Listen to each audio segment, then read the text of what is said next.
एक दूर अफ्तादा पहाड़ी गांव में एक 6 साला यतीम लड़का रहता था जिसका नाम अयान था।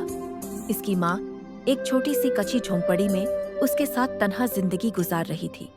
इस गांव की ठंडी हवाएं, ऊंचे लंबे दरख्त और धुंध से भरे सुबह के मंजर तो बहुत खूबसूरत होते थे, मगर अयान की जिंदगी में एक अधूरी खामोशी बसी हुई थी। वो अपने हम उम्र बच्चों की तरह हिनस्ता खेलता नहीं था।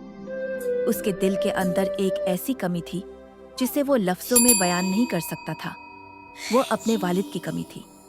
अयान की माँ पूरा दिन मेहनत करती, लकड़ियाँ काटती, घरों के बर्तन धोती, कभी सलाइयाँ करती ताकि अपने बेटे के लिए रोटी का इंतजाम कर सके।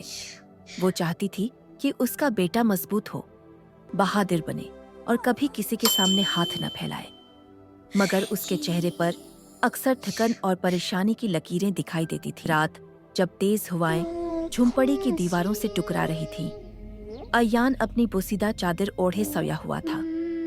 उसकी माँ पास ही चिराग के धुंधले से पीले नूर में पुराने कपड़े सी रही थी। इस रात फजा में कुछ अजीब सा सुकूत था, जैसे कोई अनदेखी आवाजें रूह को छू रही हों।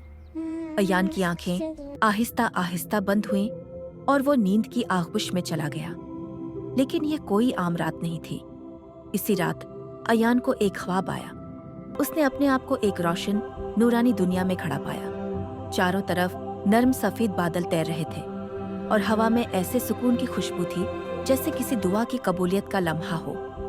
अचानक इस नूर में से एक मानुस चेहरा अभरा, इसके वालिद का चेहरा। वो चेहरा जो उसने सिर्फ अपनी माँ की आंखों में देखा था, मगर याद नहीं था कि खुद कभी देखा हो। वालिद बहुत पुरसुकून थे, जैसे उनके पास कोई बहुत अहम पैगाम हो। वो आहिस्ता आहिस्ता अयान के करीब आए, हाथ इसके सर पर रखा और नर्म आवाज में बोले, अयान, मैं तुम्हारे पास नहीं तो क्या हुआ? अल्लाह ने तुम्हें सेहत दी है, अक्ल दी है और जज्बा दिया है। तुम्हें जिंदगी में हिम्मत करनी होगी। तुम्हारी जिंदगी दूसरे बच्चों की तरह नहीं है, मगर याद रखो, जिसके दिल में अल्लाह होता है वो कभी तन्हा नहीं होता। अपनी माँ का सहारा बनो। वो अकेली है, मगर तुम उसका हौसला हो। जिंदगी में मेहनत और हिम्मत कामयाबी की जमानत है। कभी हार मत मानना मेरे बेटे। अचानक अयान की आंख खुल गई। वो हानप रहा था, मगर उसके चेहरे पर पहली बार डर नहीं, रोशनी थी। वो फौरन उठा, बाहर आती सूरज की पहली किरणों में अपने छोटे छोटे हाथ सीने पर रखे, सोचता रहा कि अभी क्या हुआ है। सुबह जब उसकी माँ ने उसे आवाज दी तो अयान भागता हुआ उसके पास आया और बोला, अम्मी, मैंने ख्वाब में अबू को देखा।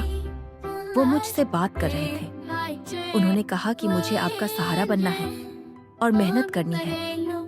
माँ के हाथ कांप गए, उसकी आंखें नम हो गईं, मगर चेहरे पर एक अजीब सी रोशनी थी। वो जानती थी अल्लाह ने उसके बेटे को वो बात दिखा दी थी जो वो बरसों से कहना चाहती थी। इसी दिन से अयान की जिंदगी बदल गई। वो सुबह सवेरे उठ जाता, अपनी माँ के कामों में साथ देता, लकड़ियाँ लाने में मदद करता, पानी भरता, गांव वालों के छोटे काम भी मोहब्बत से कर देता। उसके चेहरे पर अब उदासी नहीं रहती थी, एक इरादा, एक हिम्मत, एक रोशनी रहती थी। लोग हैरान थे कि इतना छोटा बच्चा इतनी समझ कैसे रखता है, मगर माँ जानती थी ये ख्वाब नहीं था, ये एक रूहानी पैगाम था। दिन गुजरते गए, अयान मजबूत होता गया। उसकी माँ के चेहरे से थकन कम होने लगी और उनकी झुंपड़ी में उम्मीद का चिराग पहले से ज्यादा रोशन होने लगा। पहाड़ों के दरमियान वो छोटी सी झुंपड़ी अब पहले जैसी नहीं रही थी। अब वो एक ऐसी जगह बन गई थी जहाँ मेहनत, दुआ और वालिद की नसीहत का नूर एक साथ जलता था। अयान जानता था, मैं छोटा हूँ मगर कमजोर नहीं।